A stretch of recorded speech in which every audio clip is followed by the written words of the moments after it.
Hello guys, welcome to our channel. ഈ channel ആദ്യമായിട്ടാണ് കാണുന്നതെങ്കിൽ പ്ലീസ് ഒന്ന് സബ്സ്ക്രൈബ് ചെയ്ത് സപ്പോർട്ട് ചെയ്യണേ. ബെല്ലൈക്കൺ കൂടി ഒന്ന് എനേബിൾ ചെയ്ത് വെക്കുക. ഈ ചാനലിൽ ഞാൻ ബേസിക് ഇംഗ്ലീഷിനെ കുറിച്ചും സിമ്പിളായിട്ട് എങ്ങനെ ഇംഗ്ലീഷ് പഠിക്കാമെന്നും പറയുന്നുണ്ട്. സോ ആർക്കെങ്കിലും താല്പര്യം ഉണ്ടെന്നുണ്ടെങ്കിൽ ചാനലൊന്ന് സബ്സ്ക്രൈബ് ചെയ്ത് വെക്കുക. ഞാൻ 1-2 വീഡിയോസ് അപ്ലോഡ് ചെയ്തിട്ടുണ്ട്. You can check it now. So വലിച്ചു നീട്ടുന്നില്ല, പാഠത്തിലേക്ക് കടക്കുകയാണ്. വെൻ ഓട്ടം കെയിം, ഫായിസ് അഹമ്മദ് ഫായിസിൻ്റെ കവിതയാണ്. 1911 അദ്ദേഹം ജനിക്കുന്നത്. അദ്ദേഹം ഒരു പാകിസ്ഥാനി പോയറ്റാണ്, ജേർണലിസ്റ്റും ആർമി ഓഫീസറും കൂടിയാണ്.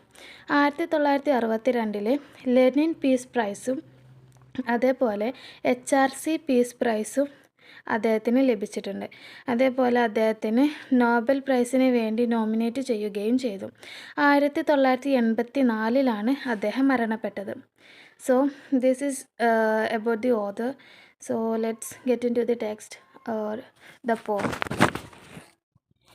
ഈ പോയം എന്ന് പറയുന്നത് ഒരു ഡീപ്പായിട്ടുള്ള പൊളിറ്റിക്കൽ പോയമാണ്. ഇങ്ങനെ ഒരു പോയം എഴുതിയതുകൊണ്ട് തന്നെ അദ്ദേഹത്തെ, നമ്മുടെ പോയറ്റിനെ ഭരണാധികാരിയായിട്ടുള്ള സിയ ഉൽ ഹക്ക് ഈ അദ്ദേഹത്തിൻ്റെ നാട്ടിൽ നിന്നും, അതായത് പാകിസ്ഥാനിൽ നിന്നും നാട് കടത്തുകയാണ് ചെയ്തിട്ടുള്ളത്. അതിന് കാരണം ആ കാലഘട്ടത്തിൽ എന്താണോ അവസ്ഥ അതിനെക്കുറിച്ച് അതിൻ്റെ കറക്റ്റ് പേരിൽ വിളിക്കാനുള്ള അവകാശം പോലും അവിടെ ഉണ്ടായിരുന്ന ആളുകൾക്ക് ഇല്ലായിരുന്നു. സമ്മറിയിലേക്ക് കടക്കാം. ഓട്ടം ഈ വിധത്തിലാണ് മരങ്ങളെ ബാധിക്കുന്നത്. അത് മരങ്ങളുടെ തൊലി ഉരച്ച് അവരുടെ ശരീരം നഗ്നമാക്കുന്നു. മരങ്ങളെ കുലുക്കി അവയിലെ മഞ്ഞ ഇലകളൊക്കെ നിലം മുഴുവനും വിതറുന്നു.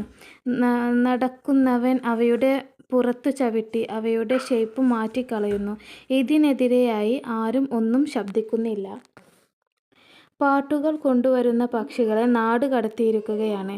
അവയുടെ തൊണ്ടയിൽ നിന്നും ഓരോ സ്വരവും വലിച്ചു കീറി എറിയപ്പെടുന്നു. വേട്ടക്കാർ അവരുടെ വില്ലുകളിൽ നിന്നും അമ്പുകൾ എയ്യുന്നതിന് മുമ്പേ തന്നെ പക്ഷികൾ പൊടിയിലേക്ക് വീഴുകയാണ്. പിന്നെ അദ്ദേഹം പറയുന്നത് ഈ ദൈവത്തിനോട് പ്രാർത്ഥിക്കുകയാണ് ചെയ്യുന്നത്. ഗോഡ്സ് ഓഫ് മേ, ഞങ്ങളിൽ ദയയുണ്ടാകണേ. വീണു കിടക്കുന്ന ഈ ശരീരങ്ങളെ നിൻ്റെ സഹനവും അതേപോലെ ബ്ലെസ്സും ചെയ്യണമേ. അവരുടെ നിർജീവമായ ഞരമ്പുകളിൽ കൂടി വീണ്ടും രക്തപ്രവാഹം ഉണ്ടാകണമേ എന്ന് അദ്ദേഹം ദൈവത്തിനോട് പ്രാർത്ഥിക്കുകയാണ് ചെയ്യുന്നത്. ഇവിടെ പാകിസ്ഥാനിലെ ഏകാധിപത്യ ഭരണം കാരണം അവർ എതിരാളികളെ സെൻസർഷിപ്പ് കൂടി വീർപ്പ് മുട്ടിക്കുകയാണ് ചെയ്യുന്നത്. ഭരണത്തിന് എതിരായി ആരെങ്കിലും ശബ്ദം ഉയർത്തിയാൽ അവരെ നാട് കടത്തുകയോ അല്ലെങ്കിൽ ജയിലിൽ അടക്കുകയോ ചെയ്യുന്നു. ഇവിടെ ബേഡ്സിനെ സ്വാതന്ത്ര്യത്തിൻ്റെ പ്രതീകങ്ങളായിട്ടാണ് കാണുന്നത്. സ്വാതന്ത്ര്യം